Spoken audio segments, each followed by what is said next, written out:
Hello and welcome दोस्तों, एक बार फिर से स्वागत है आप सभी का। तो लास्ट क्लास हमारी क्वेश्चन नंबर 20 तक पहुंच गई थी। एक्सरसाइज 10B स्टार्ट कर दी है हमने। आज 21 से स्टार्ट करने वाले हैं। तो पढ़ता आज का पहला क्वेश्चन 21 को। क्या कह रहा है? एक विद्यार्थी किसी परीक्षा में 30% अंक प्राप्त करता है तथा 27 अंकों से अनुत्तीर्ण हो जाता है, और एक दूसरा विद्यार्थी इसी कक्षा में 40% अंक प्राप्त करता है और उत्तीर्ण अंकों से 27 अंक अधिक ले आता है। इस परीक्षा में पूर्णांक तथा उत्तीर्णांक प्रतिशत ज्ञात करना है। सुनेंगे जरा। दो विद्यार्थी हैं, ए और बी। ठीक है, दो विद्यार्थी हैं। अब ए ने क्या करा, 30% ले आया। ए 30% लाया और उसके 27 अंक कम रह गए। 27 अंक कैसे रह गए भी? कम रह गए। और एक ले आया 40% और उसके 27 अंक कैसे आ गए? ज़्यादा आ गए। 27 अंक ज़्यादा आ गए। अगर हम प्रतिशत में फ़र्क देखते हैं तो कितने का आ रहा है? 10% का फ़र्क आ रहा है। और अंकों में देखते हैं, अंकों में कितने का फ़र्क आ रहा है? -27 से +24 पे 27 पे जाना तो कितने का आएगा? 54 का फ़र्क। यानी एक चीज़ तो हमको पता चल गई कि जो 54 है वो 10% के बराबर है। इंटू अगर मैं 100 से मल्टीप्लाई कर दूंगा 10% का, तो क्या निकल जाएगा? 540 इसका पूर्णांक निकल जाएगा। पूर्णांक कितना भाई? 540 है। और दूसरा क्वेश्चन क्या कह रहा है? दूसरा क्वेश्चन कह रहा है उत्तीर्ण अंक प्रतिशत ज्ञात कीजिए। एक पूर्णांक पहला आंसर आ गया, दूसरा आंसर निकालना है उत्तीर्ण अंक प्रतिशत, यानी कितने परसेंट चाहिए पास होने के लिए। तो देखो, चाहे इससे कर लो चाहे इससे कर लो, 30% तो नंबर चाहिए चाहिए, प्लस 27 नंबर और चाहिए। अब इससे करते तो 40% निकाल के 27 नंबर कम करते। 27% क्या करते? कम करते। 2 जीरो से 2 जीरो काट दोगे। 3 चौके 12 का 2 हासिल गया 1, 3 पंजे 15, 15 और 1 16 प्लस 27, तो ये हो जाएंगे 179 और ये हो जाएगा 8, 189 नंबर चाहिए। कितने में से? 540 में से। इंटू 100 कर दोगे, परसेंटेज में चेंज कर लोगे। प्राप्तांक बट्टे में पूर्णांक इंटू 100%। 1 जीरो से 1 जीरो काट दोगे। 9 से काटोगे 6 बार, 9 से काटोगे 9 दूनी 18, 9 एकम 9। 3 से काटोगे 2 बार, 3 से काटोगे 7 बार, 2 से काट दोगे 5 बार। 5 सत्ते 35% इसका राइट आंसर आ जाएगा। कितने परसेंट पास होने के लिए चाहिए? पास होने के लिए चाहिए 35%। कितने नंबर का पेपर है? 540 नंबर का पेपर है। नेक्स्ट चलते हैं क्वेश्चन नंबर 2 पर, 22 पर। क्वेश्चन नंबर 22 को देखेंगे। किसी परीक्षा में उत्तीर्ण होने के लिए 40% अंक चाहिए। ए ने उत्तीर्ण अंक से 10% अंक कम प्राप्त किए तथा बी ने ए से 11 सही 1/9% अंक कम प्राप्त किए, जबकि सी ने ए और बी के कुल अंकों से 41 सही 3/17% कम अंक प्राप्त किए हैं। ज्ञात करना है कि सी इस परीक्षा में उत्तीर्ण हुआ या फिर नहीं। सुनेंगे जरा। हमने 3 जने माने, ए बी और सी। ए बी और सी। सुनो जरा। पास होने के लिए चाहिए 40%। पास होने के लिए कितने चाहिए? 40% चाहिए। अब सुनो, हमने मान लिया इस बार 1000 नंबर का पेपर है। 1000 नंबर का पेपर है क्योंकि परसेंटेज सॉल्व करने में आसानी रहेगी। जब 1000 नंबर का पेपर है, इसको 40% पास होने के लिए चाहिए। पास होने के लिए कितने चाहिए? 40% चाहिए, यानी 400 नंबर पास होने के लिए चाहिए। जिसके 400 नंबर आ जाएंगे वो पास हो जाएगा। लेकिन ए ने क्या करा? ए क्या करा है? ए पास होने से 40% से भी 10% कम लेकर आया, यानी इसका 10% कम कितना बैठेगा भाई? 360। कितना बैठेगा? 360 बैठेगा। बी ने क्या करा? बी ए से 11 सही 1/9% कम लेकर आया। 11 सही 1/9 को अगर मैं सही से लिखूँ तो कितना लिख दूंगा? 100/9% कम लाया है। कितने से? 100 से कंपैरिजन करते हैं तो कितना आ जाएगा? 100/9 को लिखेंगे तो कितना हो जाएगा ये? 800/9% लाया है। यानी बी जो है 360 का 800/9% लाया। परसेंटेज को नीचे लिख देंगे। परसेंटेज को कहाँ लिख देंगे? नीचे लिख देंगे। 2 जीरो से 2 जीरो काट लो, चलो ठीक है। 9 से काटोगे 4 बार, 9 चौक 8 चौक 32, यानी बी के जो नंबर आए वो आए 320। कितने नंबर आए हैं भाई? 320 आए हैं। कितने आए हैं? 320। और देखो, और आगे पढ़ते हैं। सी जो नंबर लाया वो ए और बी के कुल योग के, कुल अंकों के 41 सही 3/17 नंबर लाया है। कितने नंबर लाया है? 41 सही 3/17% नंबर लाया है। इसको सही तरीके से लिखेंगे, यानी भिन्न के रूप में लिखेंगे। 17 एकम 17, 17 3 20 की 0 हासिल गए 2, 17 चौके 68, 68 और 2 कितने हो जाएंगे? 70, 70/17। अब ये कम लाया है, यानी अगर इसके 100 से कंपैरिजन करेंगे तो कितना हो जाएगा? 1700 में से 7 चले जाएंगे तो 700 चले जाएंगे, कितने बचेंगे? 1000/17% लाया है। कितने में से? इन दोनों के योग का। इन दोनों के योग को देख पा रहे हो कितना बैठ रहा है? 680। 680 का 1000/17%, नीचे परसेंटेज नीचे आ जाएगा। इतने नंबर लाया। अब इसको सॉल्व करेंगे। दो जीरो से दो जीरो काट दो, 17 से काट दोगे 40 बार, 4 धाम कितना हो जाएगा 400। सी लाया है 400 नंबर, लेकिन सी 400 नंबर पे क्या हो जाएगा, पास हो जाएगा। सी क्या भाई 400 नंबर पे क्या हो जाएगा, पास हो जाएगा। नहीं, सी जो है वो पास हुआ था, उत्तीर्ण हुआ था। इसका आंसर क्या आ जाएगा भाई, उत्तीर्ण हुआ था। सी तो उत्तीर्ण हुआ था। आगे चलते हैं, क्वेश्चन थोड़े लेंथी हैं। नेक्स्ट क्वेश्चन नंबर 23 को देखेंगे। किसी परीक्षा में 70% छात्र अंग्रेजी में तथा 80% गणित में उत्तीर्ण हुए, जबकि 10% छात्र दोनों विषयों में अनुत्तीर्ण रहे। देखो, दो पेपर हैं, इंग्लिश का और मैथ का, ठीक है।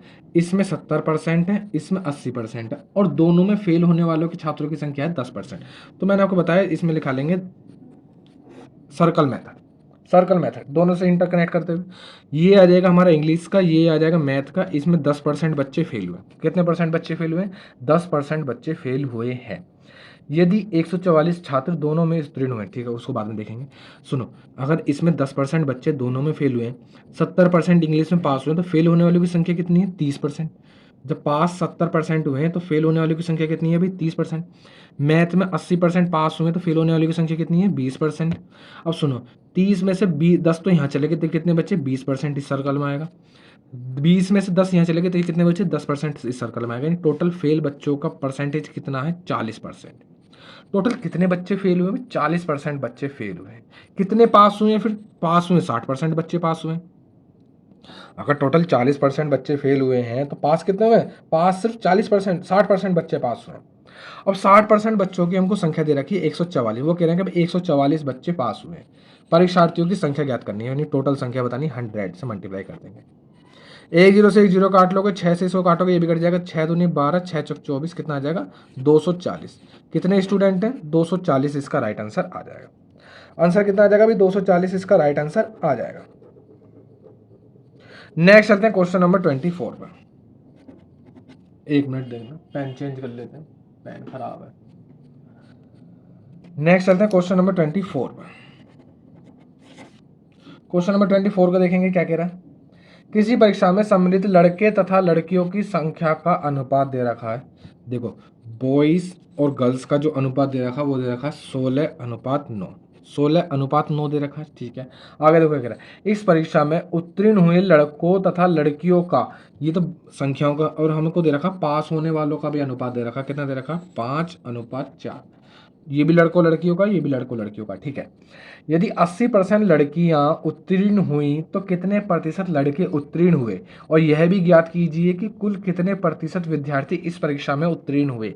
ठीक है, दोनों चीज ज्ञात करनी है, यानी प्रतिशत लड़कों की संख्या और टोटल परसेंटेज, कितने परसेंट बच्चे इसमें टोटल पास हुए हैं इस परीक्षा में।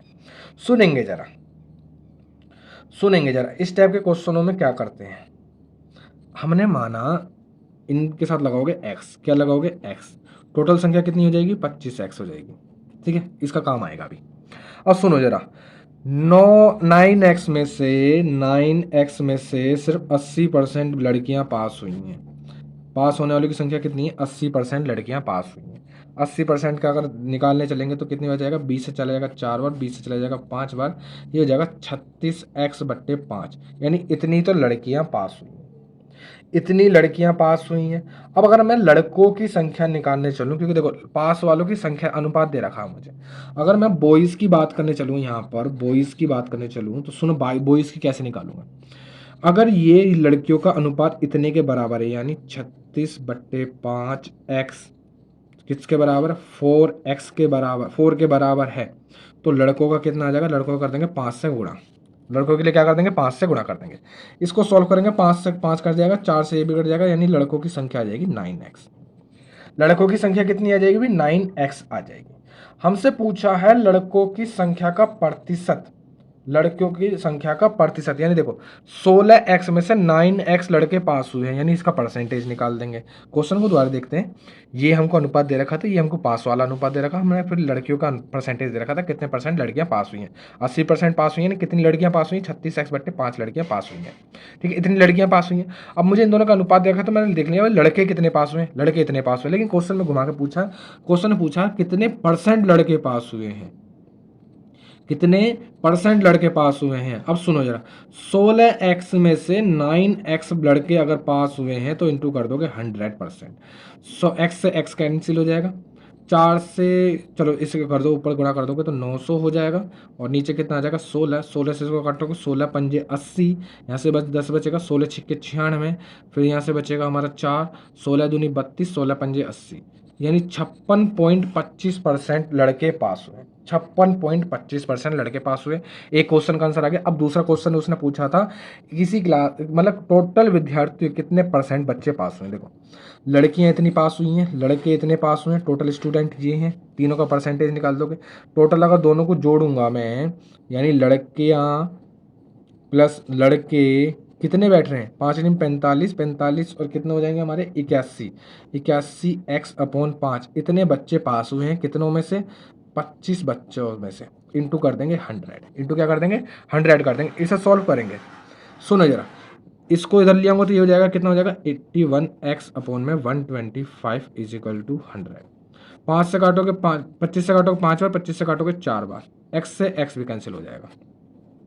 4 एकम 4, 4 अट्ठे 32, 5 से फिर करोगे बाहर, 5 से काटोगे 5 छिंग 30, 5 चौक 20, 5 चौक 30, 64.4 इसका राइट आंसर आ जाएगा। नहीं 5 अट्ठे 40, 4 बचेंगे, 64.8 इसका परसेंट इसका राइट आंसर आ जाएगा। कितना आ जाएगा अभी 64.8 टोटल बच्चे पास हुए और लड़कों की संख्या कितनी पास हुई थी, 56.25% लड़कों की संख्या हुई थी। क्वेश्चन ये लेंथी रहते हैं क्योंकि एक ही क्वेश्चन में कई कई क्वेश्चन दिए होते हैं और घुमा के, ठीक है, ये सिर्फ प्रैक्टिस के लिए होते हैं। नेक्स्ट क्वेश्चन, क्वेश्चन नंबर 25 को देखेंगे। क्वेश्चन नंबर 25 देखें क्या कह रहा है। किसी चुनाव में दो प्रत्याशी ए और बी ने चुनाव लड़ा। मतदाता सूची में दर्ज व्यक्तियों में से 10% ने भाग नहीं लिया और 60 मत अमान्य घोषित कर दिए गए। यदि ए को मिले मतों की कुल संख्या सूची में दर्ज संख्या का 47% है तथा वह बी को 308 मतों से पराजित करता है तो कुल डाले गए मतों की संख्या ज्ञात करनी है। सुनेंगे जरा, ए और बी, पूरा क्वेश्चन पढ़ लिया हमने। ए और बी दो व्यक्ति हैं। अब सुनो, चुनाव में 10% ने, हमने माना 100% चुनाव होते हैं, उसमें से 10% ने तो भाग ही नहीं लिया। कितने बचे, 90 बचे। कितने बचे, 90 बचे। अब सुनो जरा, जब 90 बचे हैं और उसमें से जो ए को मिले हैं, जो ए को मिले हैं वो मिले हैं दर्ज का 47%, इनका 47% मिला, इसका 47 नहीं, दर्ज संख्याओं का 47%, ठीक है। अब इसमें से जो डाले गए उसमें से 60 मत खराब भी हो गए। 60 मत क्या हो गए भाई, खराब हो गए, यानी अवैध हो गए। अब बी को कितने मिलेंगे उस पे कंसेप्ट थोड़ा क्लियर करते हैं। सुनो, जो 90 बचे, देखो यानी हम मानते हैं इसमें से 100 में से इस 10 तो डाले ही नहीं, 10 ने तो डाले ही नहीं, ठीक है, और उसमें से 47 इस पे चले गए। 10 ने डाले ही नहीं, 10 ने डाले ही नहीं, 47 इस पे चले गए। परसेंटेज लगा लो सबके साथ, परसेंटेज लगा लो, ठीक है। और जो 60 हैं वो खराब हो गए, बचे जो भी वो बी के हैं, ठीक है। यानी देख पा रहे हैं यहाँ पे कितना बच रहा है, 57 में से जाएंगे 43, यानी 43% और माइनस के 60 वोट, माइनस के 60 वोट इतने मिले हैं बी को। सुनो, ये मिला है ए को, ये मिला है बी को, कितने परसेंट का फर्क है, 4% का फर्क है। यानी हम देख पा रहे हैं 4% और माइनस के 60 वोट, 4% माइनस के 60 वोट। अब इसमें माइनस की मल्टीप्लाई करोगे, देखो एक डिफरेंस देखते हैं ना, जब देखो डिफरेंस करोगे तो कैसा है, 47 माइनस 43 और माइनस 60 वोट, ठीक है। तो माइनस के अंदर मल्टीप्लाई हो जाएगी तो ये प्लस का हो जाएगा। अगर ऐसे नहीं समझ पा रहे तो इस चीज़ को ऐसे देखो, इस चीज़ को ऐसे देखो। देखो उसने कहा है कि बी को, ए को जो है बी को मतों से 308 मतों से पराजित करा, यानी ए को जो है 308 वोट अधिक मिले हैं। तो ए के वोट कितने हैं, 47%, बी के वोट कितने हैं 43%, परसेंट लगा लोगे, माइनस 60 वोट, ठीक है। बी के वोट ये हैं और इन दोनों का जो डिफरेंस है वो कितना है, 308 के बराबर है, 308 के बराबर है, ठीक है। यहाँ से देख पा रहे हो कितना आ जाएगा, 40%, 4% माइनस माइनस प्लस 60 वोट बराबर 308। ये माइनस के उधर चले जाएंगे तो कितना हो जाएगा, 4% जो है कितने किसके बराबर हो जाएगा, माइनस के कितना हो जाएगा, 248 के बराबर। यानी अगर मैं 1% की वैल्यू निकालने जाऊँगा तो कितनी निकलेगी, 6 चौक 24, 6 दूनी 8। अगर 1% की वैल्यू 62 है, अब मुझे निकालनी है 100% की वैल्यू पूछी है, तो क्या कर दूंगा, 100 से मल्टीप्लाई कर दूंगा, कितना आ जाएगा 6200, इसका राइट आंसर आ जाएगा। आंसर कितना आ जाएगा, 6200 इसका राइट आंसर आ जाएगा। एक बार और क्वेश्चन पे नजर मार लेना, इसी तरीके से किया जाएगा ये, ठीक है। समझाने में टाइम लग जाता है, बाकी इसमें कुछ भी नहीं है, एक बार और नजर मार लो, ठीक है भाई। ओके, कोई दिक्कत नहीं। नेक्स्ट चलते हैं क्वेश्चन नंबर 26 पर। क्वेश्चन नंबर 26 को देखो क्या कह रहा है। एक चुनाव में 2 उम्मीदवार थे। इसमें 75% मतदाताओं ने अपने मताधिकार का प्रयोग किया, 25% ने यानी नहीं किया, और इनमें से 2% अवैध हो गए। एक उम्मीदवार ने 9,261 मत प्राप्त किए, जो कि वैध मतों का 75% है। मतदाता सूची में कुल कितने मतदाता थे? सुनेंगे जरा। हमने माना 100% मतदाता रहे होंगे, इसमें से 25% ने नहीं दिए, 25% ने नहीं दिए और 75% ने वोट डाली है। ठीक है, अपने मतों का प्रयोग किया और उसमें से 2% चले गए, यानी 98% बचे। देखो ऐसा मत करा करो 75 का 2% निकालोगे, कहाँ घूमते रह जाओगे, 75 का 2% निकालते रह चले जाओगे, है ना। तो क्या करते हैं, सुनो, यहाँ से दोबारा से इसको 100 मान लिया करो। क्या मान लो? 100 मान लो, दिमाग के अंदर थोड़ा सा माइंड के अंदर कैलकुलेशन छोटी करनी है, थोड़ा दिमाग के अंदर 100 मान लिया। अब 100 दो इधर चले गए, 98 बचे, ये 98% बचे।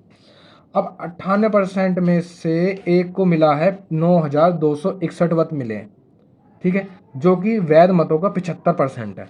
एक इसका 75% है, कितने वोट हैं इसके 75%? 9,261 वोट, यानी 9,261 वोट जो है 75% के बराबर है।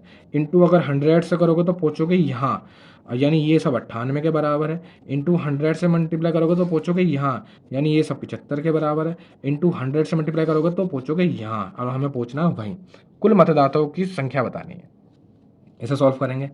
25 से काट दूंगा 3 बार, 25 से काट दूंगा 4 बार, 25 से काट दूंगा 3 बार, 25 से काट दूंगा 4 बार। ठीक है, 3 तिया 9 से ये भी कट जाएगा, 9 एकम 9, ना जाने की 0, 9 दूनी 18, 9 ने 81। 7 से काटेंगे, 7 एकम 7, 7 चौक 28, 7 से इसको भी काटेंगे, 7 एकम 7, यहाँ से 3 बचेंगे, 7 चौक 28, 7 सत्ते 49। 7 से काटेंगे 2 बार, 7 से इसको भी काटेंगे, 7 दूनी 14, 7 एकम 7। ठीक है, 2 से इसको काटेंगे 2 बार, 4 दूनी 8, 8 एकम 8 और 8 दूनी 16 और 2 जीरो ये आ जाएंगे, यानी 16,800 इसका राइट आंसर आ जाएगा। मतदाताओं की संख्या कितनी है भाई? 16,800 इसका राइट आंसर आ जाएगा। नेक्स्ट चलते हैं क्वेश्चन नंबर 27 पर। क्वेश्चन नंबर 27 को देखें क्या कह रहा है। एक व्यक्ति अपनी आय का 75% खर्च करता है। उसकी आय में 20% की वृद्धि होने पर वह अपने खर्च में 10% की वृद्धि कर देता है। उसकी बचत में कितने प्रतिशत की वृद्धि होगी? सुनो जरा, हमने माना 100 रुपये कमा रहा है, उसमें से 75 रुपये खर्च कर रहा है, तो बचा कितने रुपये रहा? 25 रुपये बचा रहा, 25 रुपये बचा रहा। अब क्या हुआ, उसकी आय में 20% की वृद्धि होगी। जब 20% की वृद्धि होगी तो ये कितना हो जाएगा? 120 रुपये। खर्च में 10% की वृद्धि कर देता है, जब खर्च में 10% की वृद्धि करेगा तो कितना हो जाएगा? 82.5 रुपये, 82.5। देख लेना इसको, है ना, 10% की वृद्धि करोगे तो 82.5 आएगा। अब कितना निकलेगा? अब कितना देखेंगे, अब कितना बचेगा भाई उसके पास? अब उसके पास बचेगा 37.5, 37.5 पैसे बचेंगे इस समय उसके पास। कितने बढ़ गए? कितने बढ़ गए? 12.5 रुपये बढ़ गए। कितने से? 25 रुपये से। इंटू कर दोगे 100, पॉइंट हटाओगे, नीचे एक जीरो बढ़ा लोगे, एक जीरो से एक जीरो भी काट दोगे, 25 से काट दोगे 5 बार, 5 धाम कर दोगे, 50% की वृद्धि हो जाएगी। उसकी बचत में कितने परसेंट की वृद्धि हो जाएगी? 50% की उसके बचत में वृद्धि हो जाएगी। ठीक है, आगे चलते हैं क्वेश्चन नंबर 28 पर। क्वेश्चन नंबर 28 देखो क्या कह रहा है। किसी वस्तु के मूल्य में 10% की वृद्धि होने पर इसके उपभोक्ता को इसकी खपत में कितने प्रतिशत की कमी करनी होगी, जिससे इस मद में उसके खर्च पर कोई फर्क ना पड़े? सुनो जरा, इसका मैंने आपको फॉर्मूला बता रखा है कि अगर कोई भी रिजल्ट जो है जीरो आना चाहिए, तो रिजल्ट जीरो आने के लिए क्या करते हैं? एक फॉर्मूला लगाते हैं, आर अपॉन में 100 प्लस माइनस आर %। ठीक है, और सुनो, इंटू 100%। ठीक है, 100 भी आएगा। अब सुनो, ये कब है? प्लस लेते हैं जब वृद्धि हो, माइनस लेते हैं जब कमी हो। अब देखो इस क्वेश्चन को पढ़ो। मूल्य, किसी वस्तु के मूल्य में 10% की वृद्धि हो रही है, यानी प्लस लेंगे, यानी ऊपर लिखोगे 10, प्लस लोगे 100 और 10 कितना हो जाएगा? 110, और इंटू कितना हो जाएगा? 100%। एक जीरो से एक जीरो कैंसिल हो जाएगी। 100/11 को क्या लिख सकते हो? तुम लिख सकते हो 100/11 को 9 सही 1/11%, यानी कितने परसेंट कम करना पड़ेगा उसको? 9 सही 1/11% उसको कम करना पड़ेगा। ये फॉर्मूला, इसको याद कर लो। नेक्स्ट चलते हैं क्वेश्चन नंबर, कौन सा कर लिया अभी हमने? 28 क्वेश्चन करा। अब करते हैं क्वेश्चन नंबर 29 को। क्वेश्चन नंबर 29 को पढ़ेंगे। क्या कह रहा है। किसी वस्तु पर कर में 10% कमी होने पर उसकी खपत में 8% की वृद्धि हो जाती है। इस वस्तु में प्राप्त राजस्व में कितने प्रतिशत की वृद्धि अथवा कमी आएगी? तो इसमें क्या लगाएंगे? सक्सेसिव लगाएंगे। सक्सेसिव का फॉर्मूला बता रखा मैंने, ए प्लस माइनस ये भी होता है plus minus A plus minus B plus minus A B upon में 100। प्लस लेते हैं वृद्धि के लिए और माइनस लेते हैं कमी के लिए। ठीक है, ये सक्सेसिव का फॉर्मूला। अब सुनो जरा, क्वेश्चन को पढ़ो। किसी वस्तु में 10% की कमी कर दी, यानी माइनस का 10 लोगे, ए की वैल्यू माइनस का 10 हो जाएगी, और उसकी खपत 8% की वृद्धि हो जाती है, यानी प्लस का 8 लोगे, माइनस प्लस माइनस हो जाएगा, यानी आज यहाँ आ जाएगा 10 गुणा 8 बट्टे में 100। ये कितना बचेगा, माइनस का 2, यहाँ से कितना बचेगा, माइनस का 0.8। इन दोनों को जोड़ोगे तो कितना हो जाएगा, माइनस का 2.8। माइनस किसको डिनोट करता है, माइनस डिनोट करता है कमी को।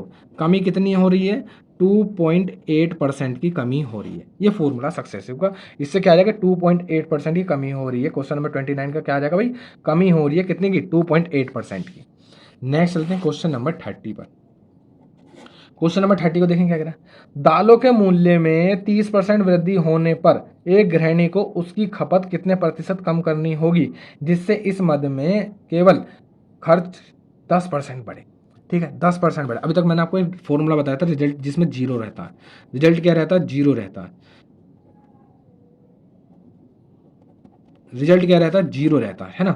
लेकिन इसमें क्या हुआ, इसमें रिजल्ट दिया हमको 10% का, कि खर्च जो है 10% बढ़ना चाहिए। सुनो, जब रिजल्ट दिया जाता है तो लगाते हैं सक्सेसिव। क्या लगाते हैं, सक्सेसिव। अब सुनो जरा, इसमें सक्सेसिव किस तरीके से लगाओगे, इसमें सक्सेसिव किस तरीके से लगाओगे, इसमें देखो क्या कह रहा है क्वेश्चन में। देखो, दालों के मूल्य में 30% की वृद्धि हुई, यानी ए की वैल्यू तो ले लोगे 30%, है ना, और बी की वैल्यू ले लोगे x%। बी की वैल्यू क्या ले लोगे, x%, क्योंकि हमसे पूछा कितने परसेंट कम करने पड़ेगी, जिससे कि इसका जो रिजल्ट आएगा वो 10% आना चाहिए। क्या आना चाहिए, 10% आना चाहिए। ये क्या है भाई, कमी करनी है। इसी कितनी की करनी है, खपत में कमी करनी है, यानी इसको लोगे माइनस का और इसको लोगे प्लस का। फॉर्मूले में पुट करो, देखो क्या होता है formula, a minus B minus 30 गुणा x अपॉन में 100 और इजिकल टू कितना आना चाहिए, 10%। इसका राइट आंसर आना चाहिए। इसको सॉल्व करेंगे सिर्फ, ये प्लस के अंदर चले जाएंगे तो माइनस के, और इसके अंदर हम गुणा कर देंगे, a 0 से 1 0 काट दो, ये कितना हो जाएगा, माइनस के 13x बट्टे 10 और इजिकल टू कितना हो जाएगा, माइनस के 20। माइनस से माइनस कैंसिल हो जाएगा। यहाँ देख पा रहे हो तो x की वैल्यू कितनी निकल जाएगी, 200 बट्टे 13। अब इसको और सोल्व कर सकते हैं, 13 एकम 13, यहाँ से बचेंगे 7, 13 पंजे 65 और ऊपर बचेंगे 5, नीचे बचेंगे 13%। 5 सही 15 सही 5 बट्टे 13% की कमी करनी पड़ेगी। कितनी कमी करनी पड़ेगी भी, 15 सही 5 बट्टे 13% की कमी करनी पड़ेगी। क्वेश्चन नंबर 30 का आंसर आ जाएगा, आ गया। ठीक है, तो आज के लिए इतना ही। अब मिलते हैं नेक्स्ट वीडियो में।